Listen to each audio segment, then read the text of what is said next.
Albert பந்தூரா என்பவர் social learning தியரியில இவ்வாறு வந்து சொல்லுவார். அவர் ஒரு 4 வார்த்தைகளை அவர் வந்து பயன்படுத்துவார்.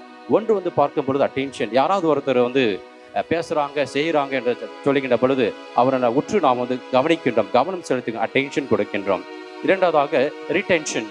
அவர் வந்து என்ன சொன்னாரோ என்ன செய்தாரோ அதை நாம் மனதிலே வைத்துக் கொள்கின்றோம், நினைவிலே நாம் வந்து வைத்துக் கொள்கின்றோம், உள்ளே நாம் வந்து கிரகித்துக் கொள்கின்றோம். இரண்டாவது அடியாக. மூன்றாவதாக பார்க்கின்ற பொழுது ப்ரொடக்ஷன், ரீப்ரொடக்ஷன்.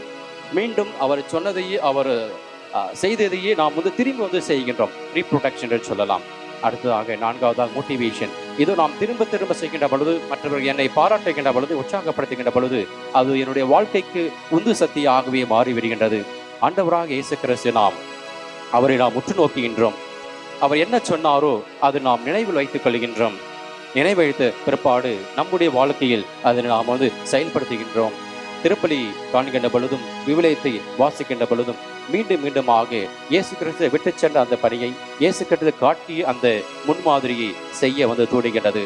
நம்முடைய வாழ்க்கைக்கும் முத்தாய்ப்பாக அடித்தளமாக நம் ஆண்டவராக இயேசு கிறிஸ்து முன்மாதிரியை விட்டு செல்ல இருக்கின்றார். பின்பற்றுவதும் பின்பற்றாமல் இருப்பதும் அது நம்முடைய விருப்பமாக இருக்கிறது.